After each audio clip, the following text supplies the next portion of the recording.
Les deux jeunes filles enlevées le 9 février 2024 à Zavouri dans la sous-préfecture de Lamé, province du Mayo-Kébu-Ouest, ont été libérées et présentées ce 12 mars au gouverneur de la province Sougour Mahamad Galma. Il s'agit de Ivourné Pabamé, élève en classe de 3e, et sa sœur Inféné en classe de 5e, toutes deux élèves au collège de Zavouri. S'il faut le rappeler, l'opération de sauvetage de ces deux jeunes filles a commencé depuis quelques jours lorsque les agents des forces de défense et de sécurité se sont retrouvés face à face avec les ravisseurs dans la zone de Binder-Nairi. Selon le gouverneur, face à cette situation, une enquête sera ouverte afin de situer les responsabilités, tout en soulignant que dans ce cas d'enlèvement, la complicité est de deux côtés. Les complices, qu'ils soient membres de la famille ou du village, sont déjà localisés, poursuit le gouverneur en relevant que toutes les personnes impliquées dans cet enlèvement seront traquées et remises à la justice pour la suite de la procédure. Le secrétaire d'État à l'Éducation nationale et à la promotion civique Mahamat Ibet Bekla séjourne à Abéché depuis hier.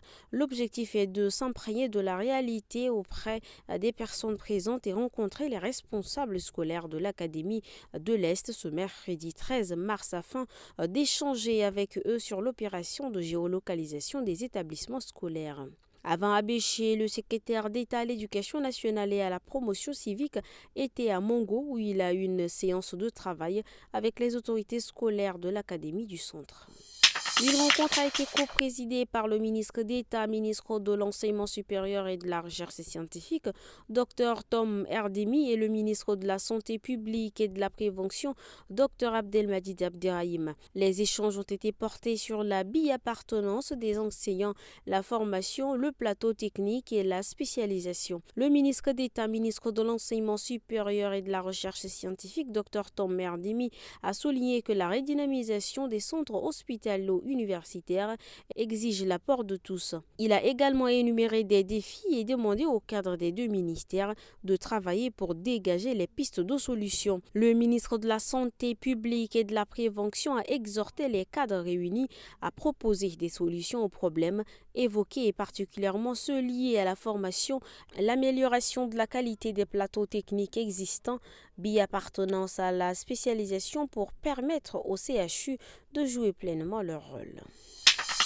Au Niger, une délégation américaine de haut niveau conduite par Molly Fay, la secrétaire d'État américaine en charge des affaires africaines, est arrivée à Niamey mardi pour une visite de 2 jours. L'objectif est de renouer le dialogue avec les autorités de transition alors que Niamey s'est rapproché ces derniers mois de nouveaux partenaires et notamment de la Russie. Pour cette seconde visite à Niamey en seulement 3 mois, Molly Fay est cette fois accompagnée d'une délégation composée notamment de Céleste Wallander, la secrétaire adjointe à la défense chargée des affaires de sécurité internationale, et du général Michael Langley, le patron d'Africom. À leur arrivée, la délégation s'est entretenue avec le Premier ministre Lamine Zeine et plusieurs hauts cadres du CNSP ce mercredi. Elle doit rencontrer le général Tiani. Au Cameroun, Paula Tanganandji, le ministre de l'administration territoriale, durcit le ton contre 2 mouvements politiques en gestion engagés l'un et l'autre dans la course à la coalition à des partis de l'opposition en vue de la prochaine élection présidentielle. Et c'était hier, mardi 12 mars, dans un communiqué. Les dites organisations sont du coup désormais interdites sur l'ensemble du territoire national. Dans son communiqué, Paula Tanganandji relève que 2 associations, l'Alliance pour le changement APC pour l'une et l'Alliance politique pour la transition APT pour l'autre, mènent des activités illégales sur le territoire national.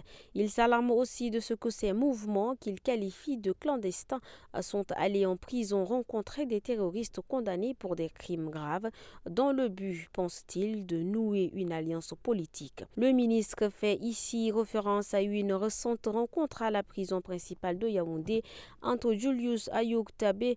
Le ministre fait ici référence à une récente rencontre à la prison principale de Yaoundé entre Julius Ayouk Tabé et le président autoproclamé de l'Abzoni et le député Jean-Michel Ninché.